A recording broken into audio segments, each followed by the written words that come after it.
जय श्री कृष्ण दोस्तों। कुंभ मेला भारतीय संस्कृति और आध्यात्म का सबसे बड़ा उत्सव है। यह केवल धार्मिक आयोजन नहीं बल्कि एक ऐसा पर्व है जिसमें लाखों लोग अपनी आस्था और विश्वास के साथ भाग लेते हैं। कुंभ मेले का आयोजन हर 12 वर्षों में 4 पवित्र स्थानों प्रयागराज, हरिद्वार, उज्जैन और नासिक में होता है।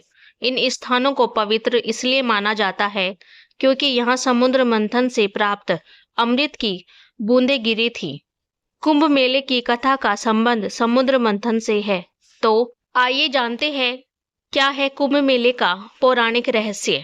कुंभ मेला इतना विशाल और भव्य होता है कि अंतरिक्ष से भी देखा जा सकता है, लेकिन हमारे मन में यह सवाल जरूर उठता है कि यह इतना विशाल, भव्य और प्राचीन आयोजन आखिर कहां से शुरू हुआ होगा और इसके पीछे का इतिहास क्या है।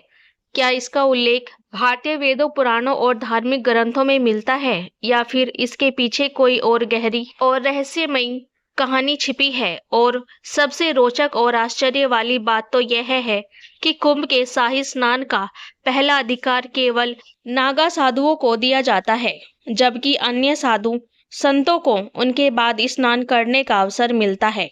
इस विशेष परंपरा के पीछे एक अद्भुत इतिहास छिपा है जो नागा साधुओं को इतना विशिष्ट और सम्माननीय बनाता है। महाकुंभ का आयोजन प्रयागराज के त्रिवेणी संगम पर होता है, जहां गंगा, यमुना और सरस्वती नदियों का संगम माना जाता है। लेकिन यहाँ केवल गंगा और यमुना ही दिखाई देती है। आखिर सरस्वती नदी क्यों नहीं दिखाई देती? तो क्या कलयुग में सरस्वती नदी अदृश्य हो गई? यह केवल एक धार्मिक मान्यता है या इसके पीछे कोई गहरा धार्मिक रहस्य या वैज्ञानिक रहस्य छुपा हुआ है? और प्रयागराज में स्थित अक्षयवट, जिसे अमर वृक्ष माना जाता है, जो सृष्टि के विकास और प्रलय का साक्षी रहा है, इसके पीछे का इतिहास और महत्व क्या है? 2025 के महाकुंभ में भारत के 13 प्रमुख अखाड़े हिस्सा लेने वाले हैं। अखाड़ों का इतिहास और उनका महत्व क्या है? इन सभी सवालों का जवाब और महाकुंभ के अनसुने रहस्यों को जानने के लिए हमारे साथ अंत तक जुड़े रहे, क्योंकि यह केवल एक मेला नहीं बल्कि आस्था, विश्वास और संस्कृति का संगम है। प्राचीन ग्रंथों में कुंभ मेले का स्पष्ट उल्लेख नहीं मिलता, फिर भी इसे भारत का सबसे बड़ा तीर्थ माना जाता है। यही नहीं, इसे यूनेस्को ने मानवता की संस्कृति विरासत की सूची में भी शामिल किया है, जो इसकी ऐतिहासिक और सांस्कृतिक महत्व को दर्शाता है।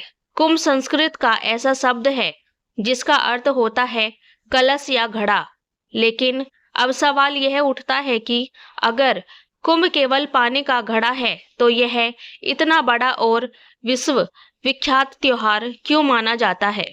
दोस्तों, इस वीडियो में हम आपको महाकुंभ के प्रारंभ से लेकर अभी तक की पूरी यात्रा के बारे में बताएंगे। कुंभ मेले के इतिहास को समझाने के लिए हमें 2 प्रमुख पौराणिक कथाओं को जानना होगा, जो इस पर्व की गहराई और महत्व को उजागर करती है। तो दोस्तों, आइए सुनते हैं महाकुंभ मेले की पहली कथा। यह कथा सर्पों और गरुड़ देव के बीच की है, जो ऋषि कश्यप और उनकी 2 पत्नियों क्रुद्ध और विंता से जुड़ी हुई है। क्रुद्ध और विंता आपस में 2 बहनें थीं और ऋषि कश्यप की पत्नियां भी थीं। एक दिन कद्रु ने ऋषि कश्यप से वरदान मांगा कि उसे 1000 विशाले और शक्तिशाली पुत्र चाहिए। ऋषि कश्यप ने तथास्तु कहा और कद्रु को 1000 अंडे प्राप्त हुए। यह देखकर विंता ने भी वरदान मांगा कि भले ही उसके पुत्र कम हों, लेकिन वे कद्रु के पुत्रों से अधिक शक्तिशाली हो।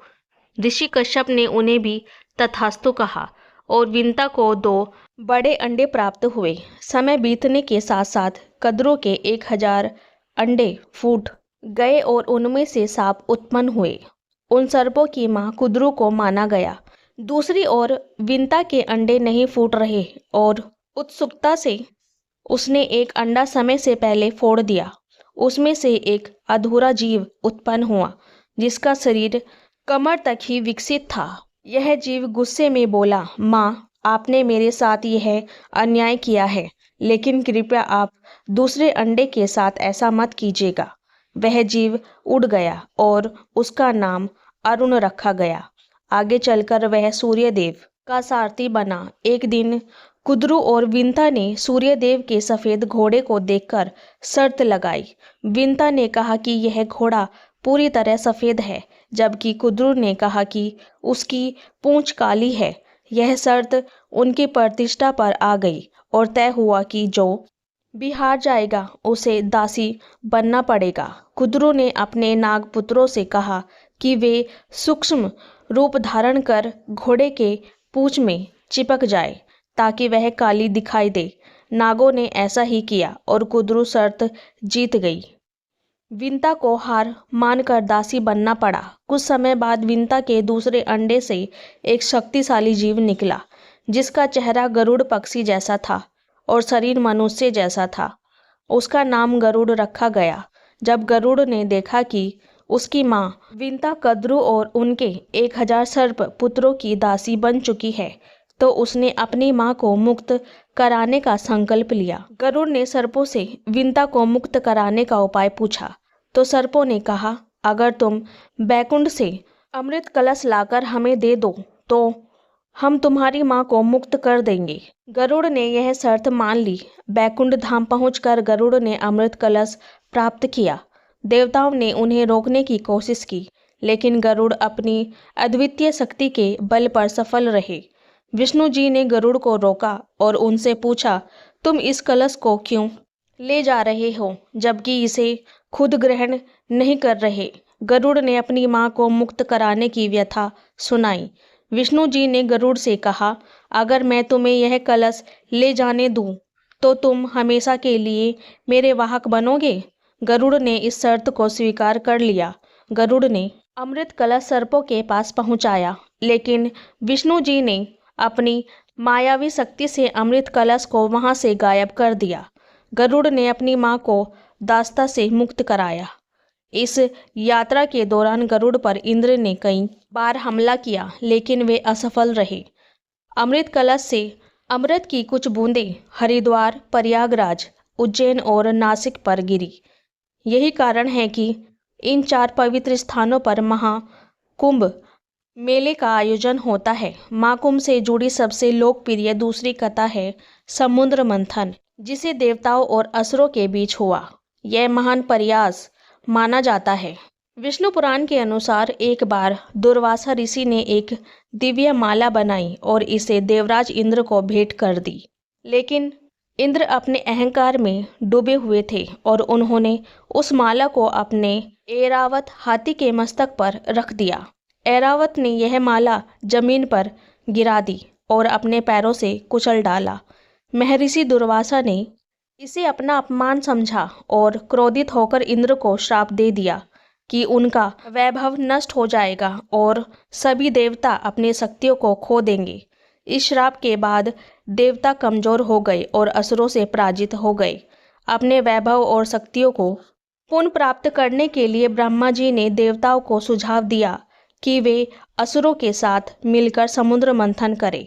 इस मंथन से अमृत निकलेगा, जिसे ग्रहण करके अमर हो जाएंगे। यह बात जब देवताओं ने असुरों के राजा बलि को बताई तो वे भी समुद्र मंथन के लिए तैयार हो गए। वासुकी नाग की नेति बनाई गई और मंदराचल पर्वत की सहायता से सावन के महीने में ही समुद्र मंथन किया गया। अमृत का कुंभ यानी कलश मिलते ही असुरों और देवताओं में युद्ध हो गया। वामन पुराण के अनुसार आचार्य बृहस्पति ने इंद्र के पुत्र जयंत को संकेत दिया कि वह अमृत कुंभ लेकर भाग जाए।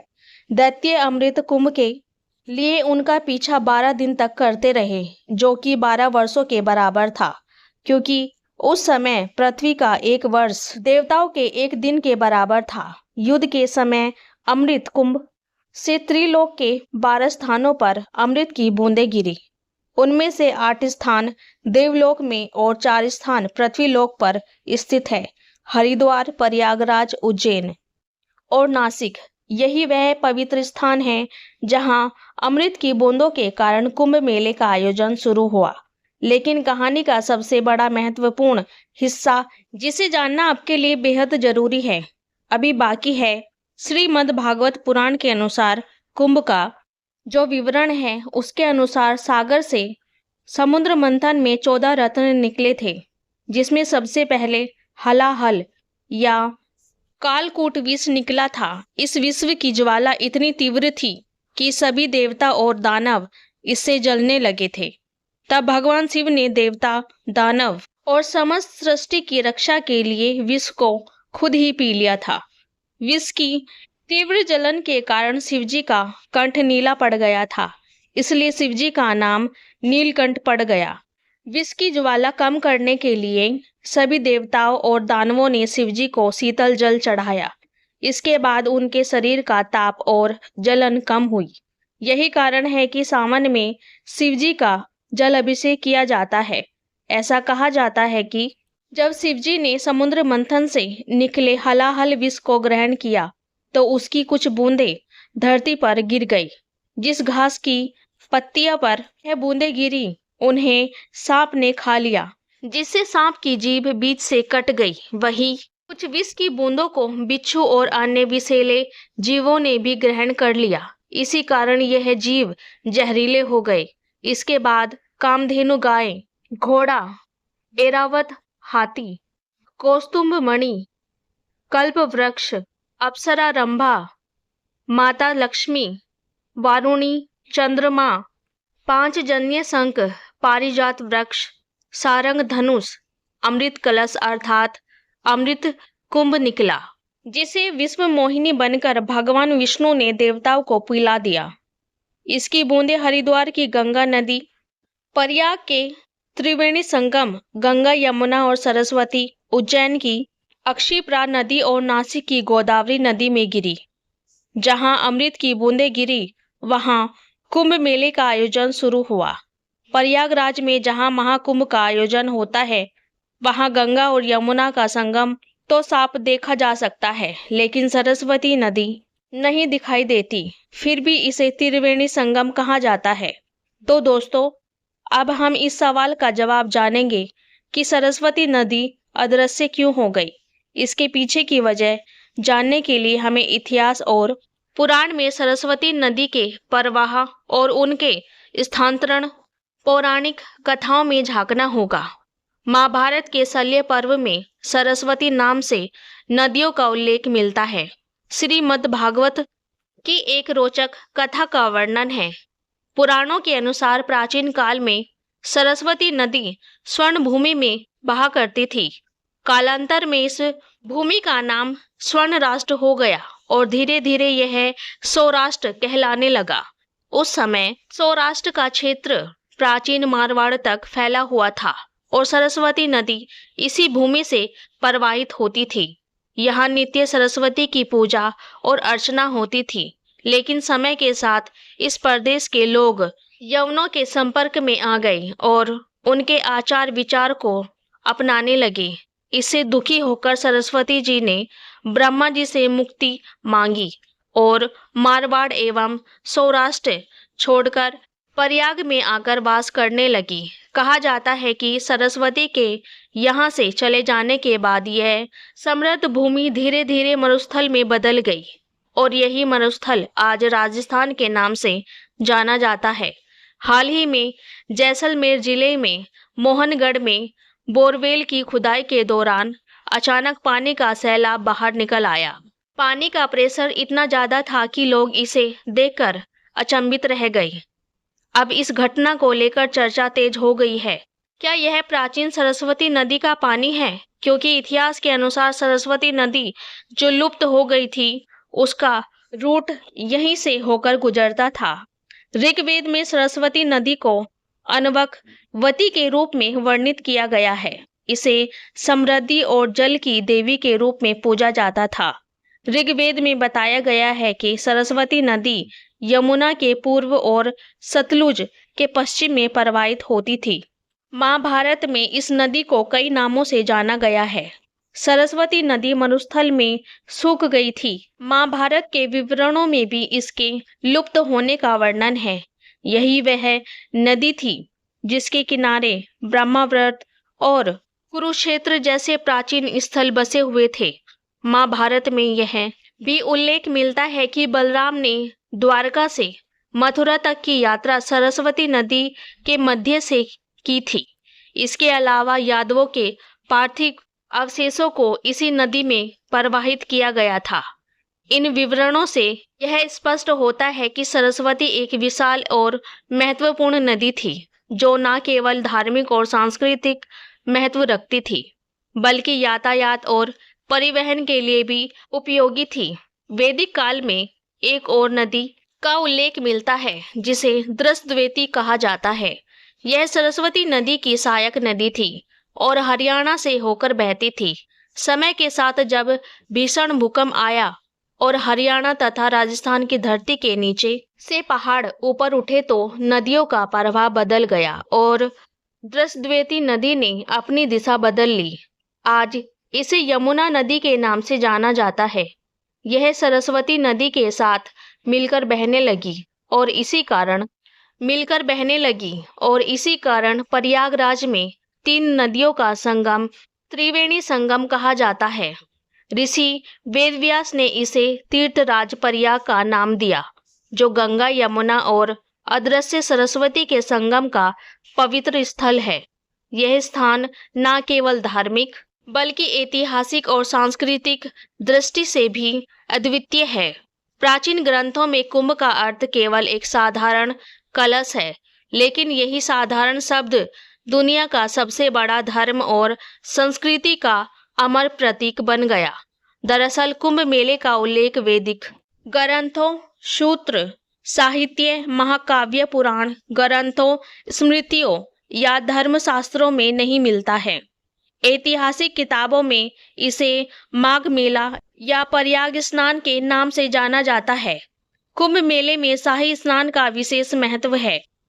पवित्र नदियों में स्नान करना हिंदू मान्यताओं का अहम हिस्सा है। 2025 में कुंभ मेला प्रयागराज में आयोजित किया जा रहा है।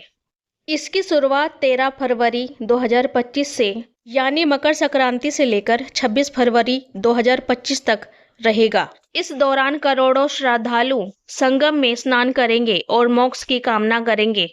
कुंभ मेला 2025 न केवल एक धार्मिक आयोजन है, बल्कि यह आस्था, एकता और भारतीय संस्कृति का सबसे बड़ा पर्व है। यह हमें समुद्र मंथन की कथा से प्रेरणा लेकर संघर्ष और धैर्य का संदेश देता है। अगर आप आध्यात्मिकता की तलाश में हैं या धार्मिक संस्कृति की गहराइयों को समझना चाहते हैं, तो कुंभ मेला 2025 में भाग लेना एक अद्भुत अनुभव होगा। जय श्री कृष्णा दोस्तों, अगर आपको महाकुंभ की यह जानकारी अच्छी लगी हो तो कृपया कमेंट करके जरूर बताएं। वीडियो पसंद आया हो तो मेरे चैनल स्पिरिचुअलिटी ज्ञान को लाइक करें और कमेंट बॉक्स में जय श्री कृष्णा जरूर लिखें। जय श्री कृष्णा। राधे राधे।